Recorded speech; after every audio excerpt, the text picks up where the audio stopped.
Today's recipe calls for broccoli. We're going to be making a broccoli salad. We're going to toss this broccoli salad in a homemade balsamic vinaigrette.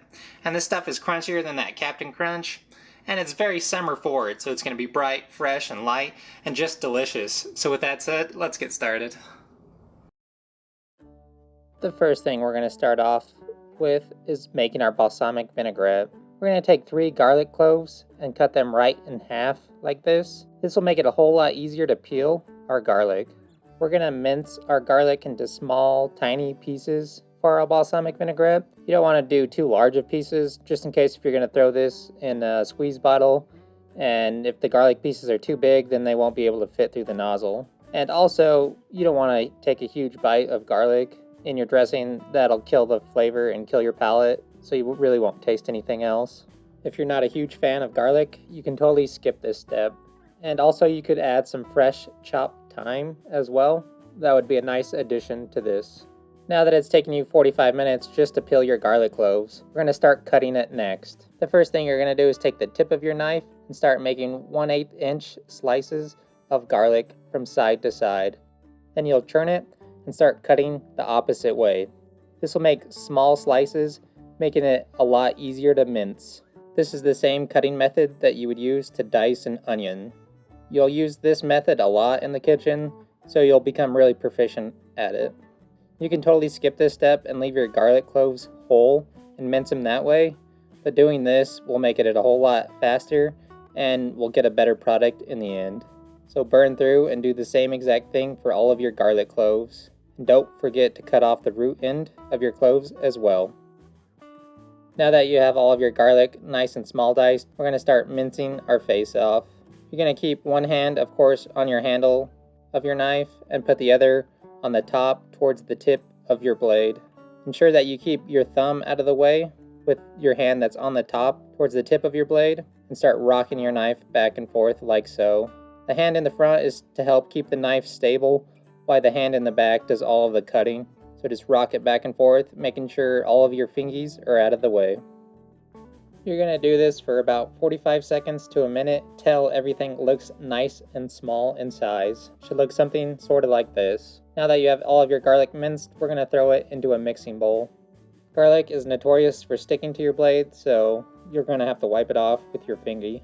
Now that we have all of our garlic in our bowl, we're going to add 1/2 cup of balsamic vinegar next. You can get real bougie and add an aged balsamic if you choose. Next, we're going to add 4 tablespoons of honey. I went with local honey because obviously you want to support local when you can. And the word on the street is if you eat local honey, it's supposed to help with your allergies, just because bees are pollinators and that's what causes allergies. I don't know how true it is, but science and nature is really cool. So yeah. If you wanted to make this dressing vegan, you can swap out the honey for some agave or some maple syrup if you choose to. Next, we're going to add 2 tablespoons of Dijon Mustard. The Dijon Mustard will be the emulsifier to combine and keep our balsamic vinegar and oil together, and it'll also give our dressing a nice creamy look and texture. If your dressing separates at all, just give it a quick whisk or a shake in the squeeze bottle or mason jar to bring it back together.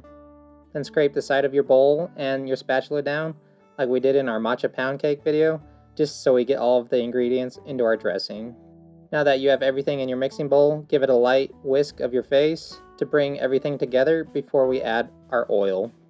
Giving it a light whisk like this will help add and dissolve the Dijon and honey into our balsamic vinegar, making it easier for our balsamic vinaigrette to emulsify and come together when we add our oil. Now that you have everything nice and well mixed in your bowl, you're going to grab a kitchen towel and you're going to get it wet. You don't want it too wet, we just want a damp towel. So once it's damp, bring it over to your work surface and make a tight towel like you're about to whip somebody with it. Then make a little circle with it and throw your bowl on top, almost like a little nest. This will keep your bowl in place while we slowly drizzle our oil in with one hand and whisk with the other one. This is the kind of stuff they don't teach you on that bullshit Food Network channel. Now with one hand, whisk your face off, and with the other one, slowly drizzle in your extra virgin olive oil. We're going to drizzle in 1 1/2 cup of extra virgin olive oil into our balsamic vinegar. This does take a little bit of time and quite a bit of effort. You can use a blender for this, doing the same method of slowly drizzling in your extra virgin olive oil, or you can also use a stick blender to make this a lot more efficient and a lot quicker for yourself. It helps to do a slight warm up, maybe some jumping jacks and some push-ups to get warmed up for this. You may need to take a break like I did in my whipped cream video. I'm in better shape now, so I think I got it this time. You want to ensure that you use a nice oil for this, like an extra virgin olive oil or an avocado oil. You can even use sunflower oil, but just know that sunflower oil will hold a sunflower taste, so it will change the taste of your balsamic vinaigrette. You want to use a good oil because you want something that's rich and fat and coats the mouth really well and tastes good. You want to avoid using peanut oil or vegetable oil or any type of cooking oil. It's not as refined as extra virgin olive oil is, so it's not going to have the same properties. It's not going to have any fat, and it's just not going to taste good really at all. So go ahead and avoid using any of those. It's important to whisk while you slowly and steadily drizzle in your extra virgin olive oil. Whisking it in while you drizzle in will help emulsify the two ingredients together to give us a nice balsamic vinaigrette. If you just threw in your oil into your vinegar, it'd be a separated mixture, almost like oil and water, how they don't combine. The oil would just sit on top and be separate from the vinegar. Whisk, whisk, whisk. This is what your balsamic vinaigrette should look like, something like this. Now that we have everything nice and emulsified together, we're gonna season to taste with some fresh ground black pepper and a few pinches of kosher salt. Now lightly whisk your face off to ensure that your salt and pepper gets well mixed into your balsamic vinaigrette. Then drop your whisk and walk away like a true hero, because you didn't have to take a break this time. Once you have your balsamic vinaigrette made, throw it in a holding apparatus. I went with a mason jar just because that's what I have, and I like the look of it. The measurements are to make a double batch of this balsamic vinaigrette, so if you don't want this much vinaigrette, just go ahead and cut it right in half.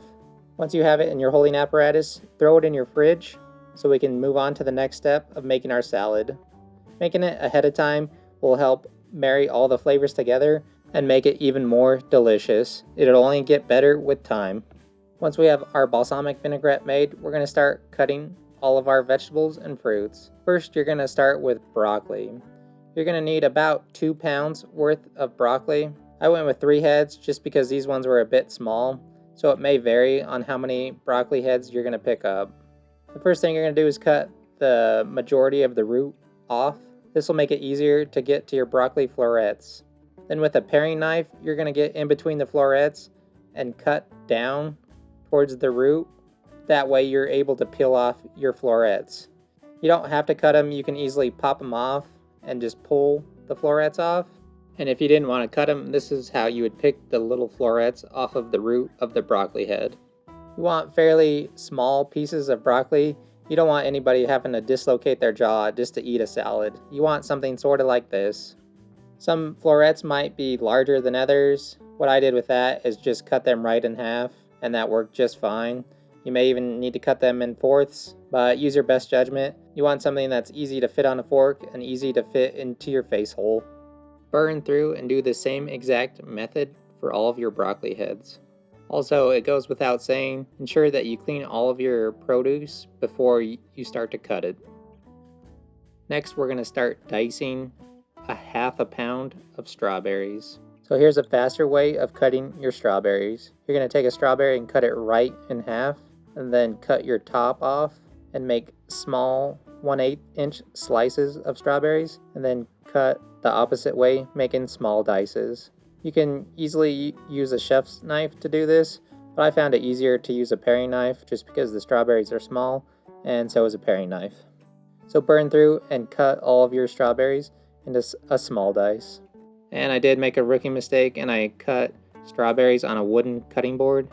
It's not a big deal, but cutting strawberries or beets or anything that'll die a wooden cutting board like this is probably not a good idea. You want to use a plastic cutting board for this, but oh well, it'll be fine. A little fun fact for you, you can eat the top or the whole thing of your strawberry. That includes the leaves. They are a little bit bitter. I don't really care for them, but if you've never tried it, give it a shot, see what you think. If somebody doesn't like garlic, ensure that you use a separate cutting board and knife to cut it. because garlic is so pungent and strong in flavor that the garlic flavor will stick to your cutting board and knife if you don't clean it thoroughly. And that flavor will carry over to your strawberries and your broccoli and your apples. And there's nothing like trying to eat a nice delicious strawberry, but it tastes like garlic. So just a heads up and a bit of knowledge for you. Next, we're going to dice 2 medium-sized green apples. I found it easiest just to cut the sides off and leave the core behind. If you have a decorer, then go ahead and use that. Now you have all the sides cut, go ahead and toss the core out. Some of your apple wedges may have a core left behind, so here's a method to get it out. You can cut a small square, like so, and pop it out. You do end up with an odd shape, but it gets the job done.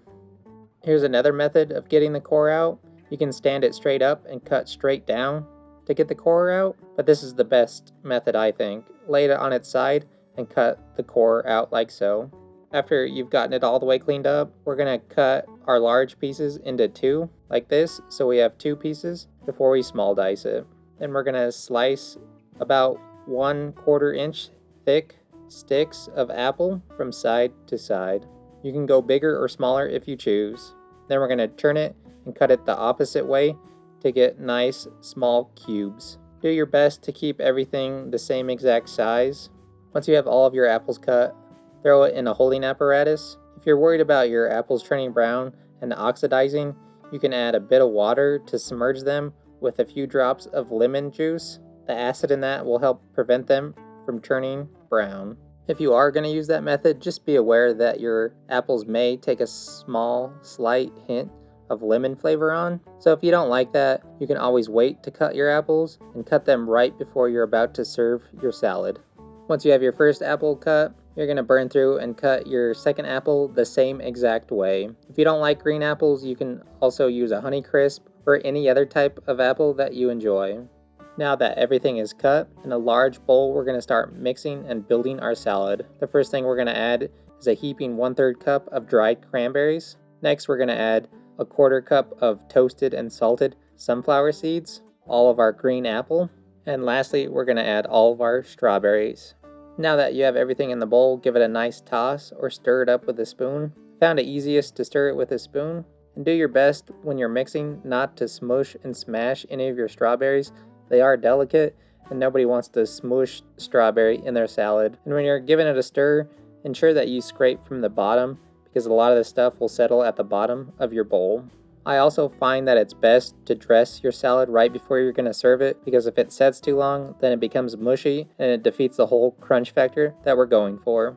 Next, I'm making a small portion of salad for the taste test. Anytime you're making a small portion like this, ensure you get a nice variety of all that delicious goodness. Anytime that you're making a salad, you want to ensure that you season it with some fresh ground black pepper and some small pinches of kosher salt.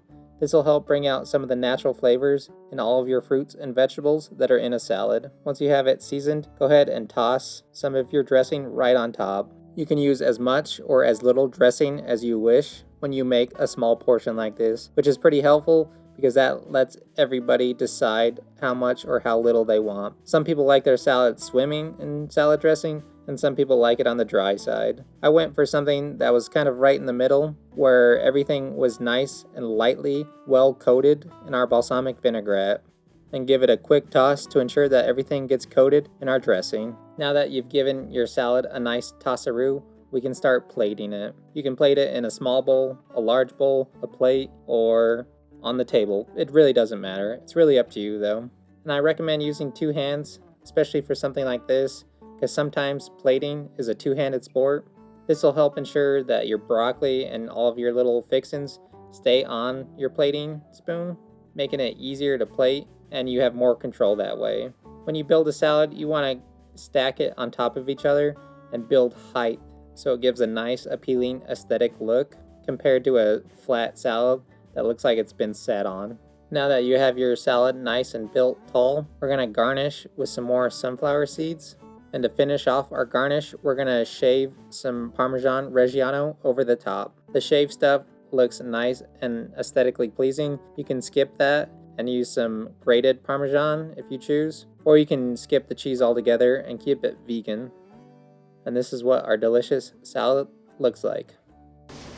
Alright, now that our salad's done, let's give it a shot. So first thing though, my life supervisors, also known as my parents, they came up with this video idea.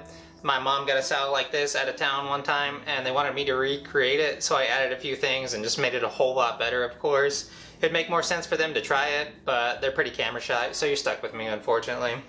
Just looking at our salad, looks nice, aesthetically pleasing, nice and bright with colors and just stacked really tall, looks delicious. And plus you gotta plate it in a bowl that's 50 times too big just for that aesthetic look. So enough chit chat, let's give it a shot. See if I can get everything in one bite here. Come on now. Looks like a good bite. This stuff is super good, it's ultra crunchy, there's no way you could eat it in a library and get away with it. There's so many great flavors happening for this. It's sweet, it's salty, it's acidic, and it's cheesy. So we get the sweetness from our fresh strawberries and that honey that's in our dressing, but then we get the acid from the Dijon mustard and the balsamic vinegar to help cut through all that sweetness. Then we get a little bit of saltiness from our Parmesan Reggiano that we garnished with, and it adds that nice cheesy flavor, of course, because who doesn't love cheese? It's basically good on pretty much everything. Then our green apple adds some brightness and a little bit of tart flavor to it to help round it all out. Then that fresh garlic that's in our dressing adds a little bit of a punch, like some spiciness, not overpowering, but just right. This would be great with maybe some grilled chicken or some smoked salmon with a nice glass of white wine. If that doesn't yell summer, then I don't know what to tell you. Alright, that's it for today's video. The salad is really easy to make. You can slap this thing together in a few minutes and take it to any barbecue. It'll be a huge hit, trust me. And you can mix and match and add pretty much whatever you want to this. Maybe exchange the sunflower seeds for some pumpkin seeds, or do a poppy seed dressing, or add some bacon crumbles. It's really up to you. So if you enjoyed today's video, give it a like, and also find me on Instagram at TaylorMakes92. Now that this salad is done, I'm going to take it over to my life supervisors, aka my parents' house, to see what they think. So we'll see you on the next one. Today's recipe calls for broccoli. We're going to be making broccoli salad. We're going to toss this salad too fast. Calm it down. Today's recipe calls for broccoli. We're going to be making a broccoli salad. We're going to toss this broccoli salad in a balsamic vinaigrette. And this stuff is going to be super crunchy, crunchier than that Captain Crunch. And it's going to be very summer forward. So it's going to be bright, fresh, and bright. Yeah. This stuff is super crunchy and delicious. There's no way you could eat this in a library and get away with it. That's so cheesy. Alright, that's it for this video. The salad is really good, and you can slap this thing together real fast and take it to any barbecue, and it'll be a huge hit. And you can mix and match and do pretty much whatever you want in this salad. Maybe exchange the sunflower seeds for pumpkin seeds, or do like a poppy seed dressing salad, or poppy seed salad. Alright, that's it for today's video. This salad is really simple to slap together. Slap this thing together, slap at the base. Alright, that's it for this video. This recipe is really simple. You can slap this together real quick and take it to any barbecue. And you can throw pretty much anything in this. Maybe add some bacon or... That's it. I wouldn't add anything else. Alright, now that our salad's done, let's give it a shot. First thing though, clear my throat, why not? Alright, that's it for this video. This salad is really easy to throw together. You can slap this thing together and take it to any barbecue, and it'll be a huge hit. And you can exchange and mix and match and yada yada yada.